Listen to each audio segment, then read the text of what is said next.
భారతదేశంలో ఎన్డీఏ కూటమి అధికారంలోకి వచ్చిన తర్వాత నరేంద్ర మోడీ గారి నాయకత్వంలో దేశ ప్రజలకి ఈరోజు దీపావళి పండుగ ముందుగానే వచ్చిందండి. జీఎస్టీ రూపంలో గతంలో 4 స్లాబులు ఉండేది.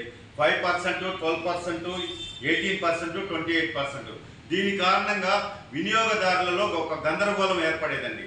ప్లస్ అనేక ఇబ్బందులు కూడా దేశ ప్రజలు ఎదుర్కొంటున్నారని ఎన్డీఏ కూటమి నాయకులు గమనించి దీనిని 4 స్లాబుల నుంచి 2 స్లాబులకు తగ్గిస్తూ ఈరోజు 5%, 18%, అంటే ఏదైతే నిత్యావసర వస్తువులు ఉంటాయో, అదేవిధంగా ముడి సరుకులు ఉంటాయో, పప్పు దినుసులు ఉంటాయో, వీటన్నిటిని కూడా సామాన్యమైనటువంటి ప్రతి పేదవాడికి అందాలన్నటువంటి ఒక లక్ష్యంతో 5% స్లాబ్లోకి తీసుకురావడం జరిగిందండి.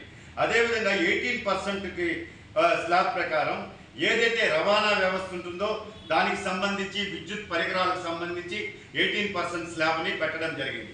దానికన్నా హై ఎండ్ 40% స్లాబ్లో ఏదైతే కొనుగోలుదారులు రిచ్గా ఉంటారో, ఈ బెంజ్ కార్లు ఇట్లాంటివి హై ఎండ్ కార్లకి వీటికి సంబంధించి టొబాకోకు సంబంధించి, అదేవిధంగా గ్యాస్ ఆధారిత పానీయాలకు సంబంధించి 40% స్లాబ్ని వాళ్ళు ఈరోజు ప్రకటించడం జరిగింది. ఇది నిజంగా చాలా శుభ పరిణామం. భారతదేశంలో జీఎస్టీ అనేది ఈరోజు ఒక విప్లవాత్మకమైనటువంటి మార్పులు తీసుకురాబోతోంది.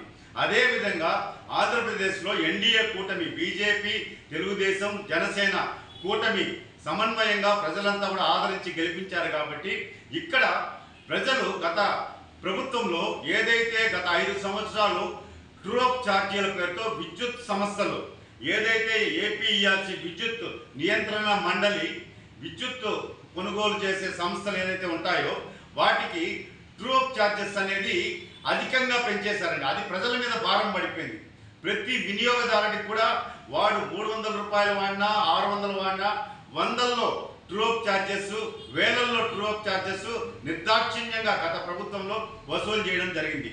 ఈరోజు ఎన్డీఏ కూటమి రాష్ట్రంలో విద్యుత్ ఛార్జీల ట్రూ-అప్ ఛార్జీల్ని పూర్తిగా రద్దు చేస్తూ ఏదైతే మనం మళ్ళా ఎవరైతే వినియోగదారులు కట్టారో దానిని సర్దుబాటు చేసి ట్రూ డౌన్ ఛార్జెస్ అని, అంటే మనం అధికంగా గతంలో కట్టినటువంటి విద్యుత్ ట్రూ-అప్ ఛార్జెస్ ఏదైతే ఉన్నాయో 2024-25 సంవత్సరంలో దానిని వచ్చే సంవత్సరం వరకు దాన్ని అంతా కూడా అడ్జస్ట్ చేసి వినియోగదారుల మీద భారం పడకుండా విద్యుత్ ఛార్జీలు గణనీయంగా ఈ ఆంధ్రప్రదేశ్ రాష్ట్రంలో ప్రతి వారికి, ప్రతి ప్రజలు కూడా ఈరోజు అందుబాటులోకి తీసుకురావడం చాలా శుభ పరిణామం.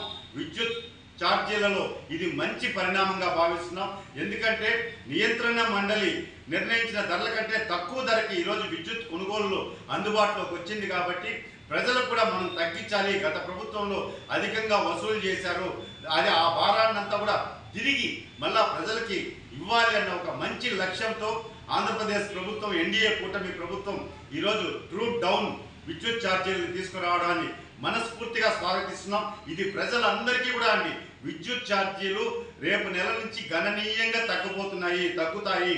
గతంలో మనం కట్టినటువంటి డబ్బులన్నీ కూడా అడ్జస్ట్ చేసేసి వినియోగదారుడికి ఎంతో ఉపయోగకరంగా ఈ విద్యుత్ సంస్కరణలు తీసుకొచ్చినటువంటి ఎన్డీఏ కూటమికి ఈరోజు రాష్ట్ర ముఖ్యమంత్రి చంద్రబాబు నాయుడు గారికి, అదేవిధంగా బీజేపీ, జనసేన నాయకులందరికీ కూడా ఈరోజు ప్రజలంతా కూడా నీరాజనాలు పలుకుతూ జేజేలు పలుకుతున్నారండి. ఖచ్చితంగా ఒక మంచి మార్పు తీసుకొచ్చినప్పుడు ప్రజలంతా కూడా స్వాగతిస్తారు. ఎందుకంటే గతంలో అనేక ఇబ్బందులు పడ్డారు ప్రజలు ఈ పన్నుల భారాన్ని నుంచి. ఈరోజు ఎన్డీఏ కూటమి ఉపశమనం కల్పించడాన్ని మనస్ఫూర్తిగా స్వాగతిస్తున్నామండి.